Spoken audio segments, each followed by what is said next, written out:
큐티가 살아야 영적 생활이 삽니다. 오늘 하루도 돌보시는 하나님, 동행하시는 하나님의 은혜를 누리시기를 주님의 이름으로 축복합니다. 오늘 함께 나눌 말씀은 고린도전서 1장 18절에서 25절까지의 말씀입니다. 십자가의 도가 멸망하는 자들에게는 미련한 것이요 구원을 받는 우리에게는 하나님의 능력이라. 기록된 바 내가 지혜 있는 자들의 지혜를 멸하고 총명한 자들의 총명을 패하리라 하였으니, 지혜 있는 자가 어디 있느냐, 선비가 어디 있느냐, 이 세대의 변론가가 어디 있느냐. 하나님께서 이 세상의 지혜를 미련하게 하신 것이 아니냐. 하나님의 지혜에 있어서는 이 세상이 자기 지혜로 하나님을 알지 못하므로 하나님께서 전도에 미련한 것으로 믿는 자들을 구원하시기를 기뻐하셨도다. 유대인은 표적을 구하고 헬라인은 지혜를 찾으나 우리는 십자가에 못 박힌 그리스도를 전하니, 유대인에게는 거리끼는 것이요 이방인에게는 미련한 것이로되 오직 부르심을 받은 자들에게는 유대인이나 헬라인이나 그리스도는 하나님의 능력이요 하나님의 지혜니라. 하나님의 어리석음이 사람보다 지혜롭고 하나님의 약하심이 사람보다 강하니라. 아멘. 오늘 하루 말씀으로 시작하는 여러분들을 모두 주님의 이름으로 환영하고 축복합니다. 오늘 우리가 함께 나눌 말씀은 고린도전서 1장 18절에서 25절까지 말씀입니다. 고린도전서는 사도 바울이 고린도 교회에 보낸 편지입니다. 고린도는 당시 헬라 문화권의 중심지로서 철학과 지혜, 웅변 이러한 것들을 최고의 가치로 여겼던 도시였습니다. 사람들은 높은 지식을 가진 사람, 그리고 말을 잘하는 사람을 아주 귀하게 여겼고 존경받던 문화였습니다. 그 고린도 교회는 바로 그 문화 한가운데 세워진 교회였습니다. 바울은 1장에서 그 문제를 정면으로 다루고 있는데요. 복음은 세상의 지혜와 충돌한다. 그리고 그 충돌의 중심에는 십자가가 있다는 것입니다. 우리는 스스로 한번 질문해 보기를 바랍니다. 나는 지혜를 무엇이라고 생각하는가? 이 질문을 가지고 함께 말씀을 나누도록 하겠습니다. 첫 번째로 오늘 본문은 우리에게 십자가가 세상에게는 미련한 것임을 말씀합니다. 18절과 19절 말씀인데요. 십자가의 도가 멸망하는 자들에게는 미련한 것이요 구원을 받는 우리에게는 하나님의 능력이라. 기록된 바 내가 지혜 있는 자들의 지혜를 멸하고 총명한 자들의 총명을 패하리라 하였으니. 아멘. 십자가는 당시에 가장 수치스러운 형벌이었습니다. 세상의 눈으로 보면은 십자가는 패배 그리고 실패입니다. 세상의 지혜는 자신이 높아지고 자신이 드러나고 내가 인정받는 것을 추구합니다. 그 기준으로 보면은 십자가는 정반대 위치에 있었던 것이죠. 그런데 19절은 더 나아갑니다. 하나님께서 인간의 지혜를 멸하시고 총명을 패하신다고 말씀하십니다. 이것은 수정하거나 보완하는 것이 아닙니다. 무너뜨린다라는 것입니다. 이 말씀을 우리가 진솔하게 받아들일 수 있어야 합니다. 우리가 가진 지식, 경험, 판단력, 우리는 지혜라는 것을 우리가 가진 것을 완성시켜주는 것으로 생각합니다.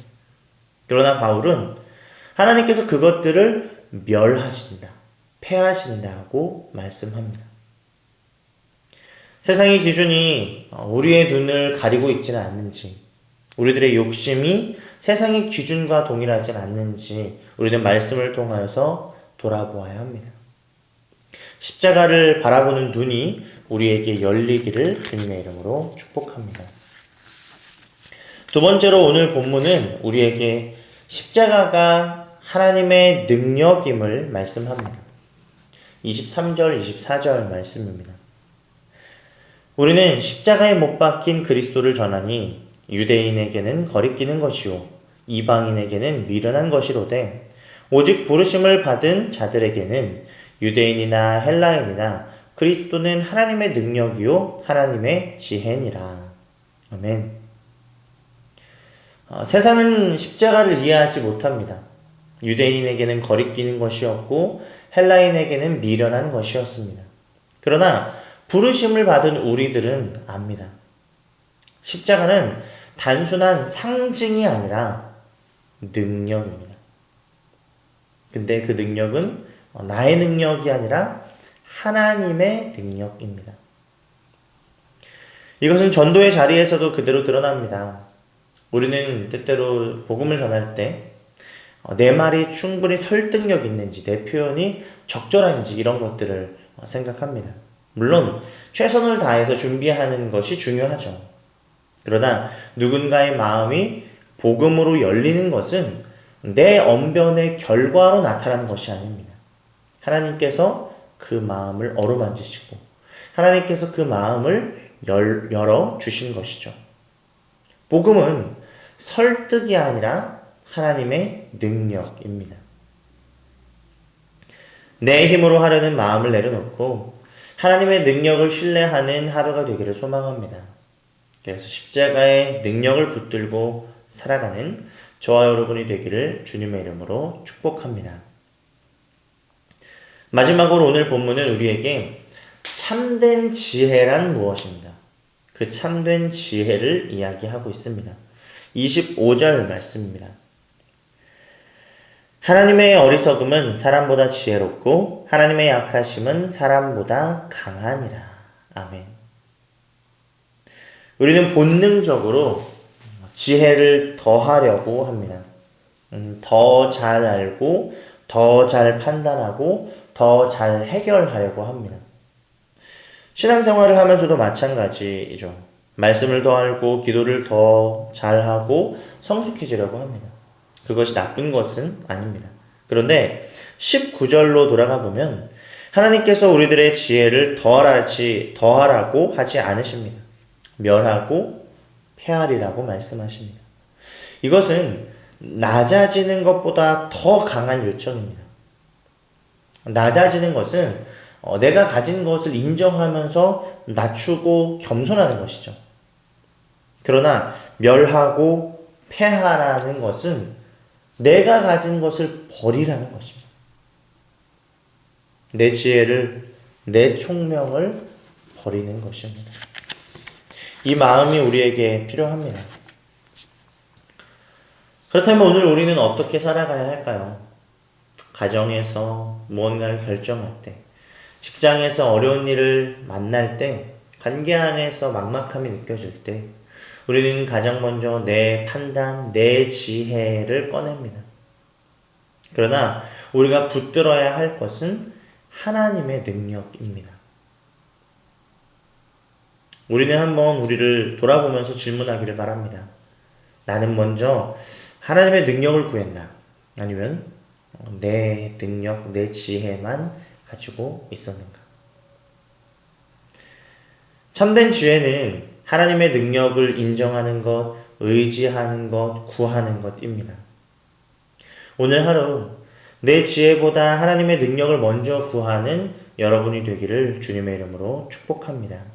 그리고 그 말씀으로 살아가는 하루가 되기를 주님의 이름으로 축복합니다. 말씀을 정리하겠습니다. 십자가는 세상에게 미련한 것입니다. 왜냐하면 세상의 지혜는 내가 높아지는 것, 내가 드러나는 것, 이것을 향하기 때문이죠.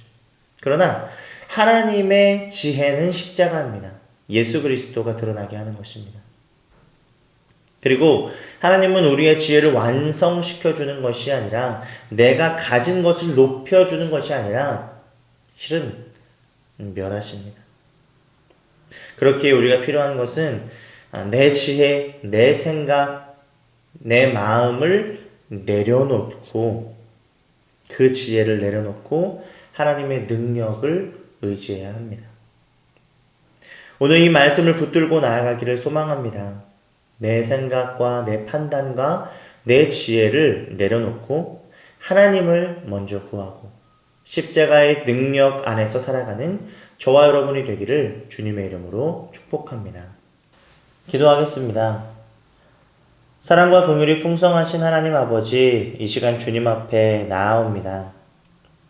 고린도전서 말씀을 통해서 십자가가 세상에는 미련해 보이지만 구원받은 우리에게는 하나님의 능력임을 다시 고백하게 하시니 감사드립니다. 세상의 지혜가 아니라 십자가 앞에 서게 하시고 하나님의 능력을 바라보게 하시니 감사드립니다. 그러나 하나님, 우리의 모습을 솔직히 고백합니다. 우리는 자주 내 지혜를 먼저 꺼냅니다. 하나님께 기도하기보다 내 경험과 내 판단을 먼저 손을 뻗어 나아갑니다. 입으로는 하나님을 의지한다고 하면서도 실제로는 내 총명을 붙들고 살아온 우리들의 모습을 긍휼히 여겨 주시옵소서. 주님, 오늘 말씀이 우리의 삶 가운데 살아 움직이기를 원합니다. 내 지혜를 버리고 하나님의 능력을 의지하게 하여 주시옵소서. 낮아지는 것을 넘어서 내 지혜를 내려놓는 믿음, 그 믿음으로 오늘 하루를 살아가게 하여 주시옵소서. 복음을 전하는 자리에서도 내 언변과 설득이 아니라 하나님의 능력을 신뢰합니다. 사람의 마음을 움직이는 분이 하나님이심을 더 깨닫게 하여 주시옵소서. 오늘 하루 십자가의 능력을 붙들고 살아가는 하루가 되게 하시고 내가 드러나는 것이 아니라 예수 그리스도가 드러나는 삶이 되게 하여 주시옵소서. 우리의 능력이 되시는 예수 그리스도의 이름으로 기도드립니다. 아멘. 우리 이제 말씀과 또 기도 제목을 가지고 함께 기도하도록 하겠습니다.